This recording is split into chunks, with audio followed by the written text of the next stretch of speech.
Magandang gabi po sa inyo. Kumusta po kayo? Kauuwi lang namin kanina galing sa Bicol. Nag-attend po tayo doon ng Philippine Society for Agricultural and Biosystem Engineers. Yung po kanilang plenary.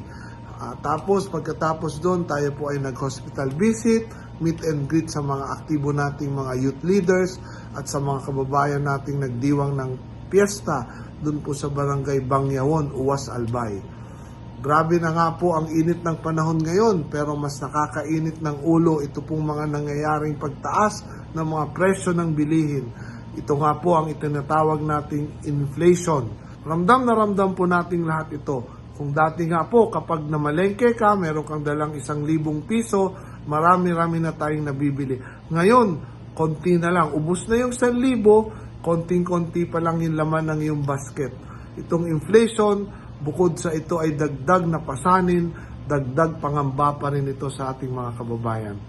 Dahil kung kulang ng budget sa pang-araw-araw na pangangailangan, paano pa kapag nagkasakit ang pamilya? Saan kukuha ng pambili ng gamot o pambayad sa hospital? Nabalitaan nyo na rin siguro yung Administrative Order 20 ng ating Pangulo para ma-streamline ang mga polisiya sa pag-import ng mga pagkain at mga agricultural products.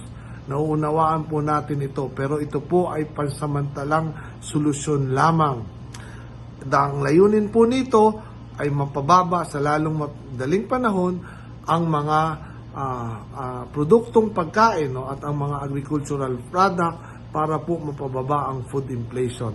Pero ang long-term solution po dito ay ang pagtulong sa ating mga magsasaka pa rin sa pagpapataas ng produksyon ng ating mga magsasaka at mangingisda.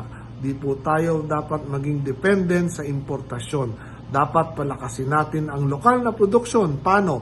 Dapat on time ang ayuda para sa mga local food producers, bigyan sila ng access sa murang farm inputs, dagdag na post-harvest facilities, pagsasaayos ng market linkages, mag-import lang tayo kung kailangan lang.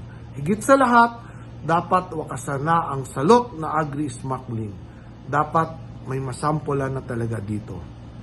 Sa pagprotekta sa kabuhayan ng ating mga magsasaka at mangingisda, ang ating mga tinatawag na food security soldiers, sa pagsisiguro na meron silang kita, mahihikayat po natin sila na palaguin ang kanilang produksyon na magpapamura sa bilihin. Kapag nangyari ito, mababawasan din ang ating pangamba na walang panggastos sa panahon ng emergency o kapag may nagkasakit sa pamilya. Sabi ko nga po, kaming mga nasa gobyerno dapat enabler. Ang dapat maghanap ng paraan para mapagaan ang pasanin ng taong bayan.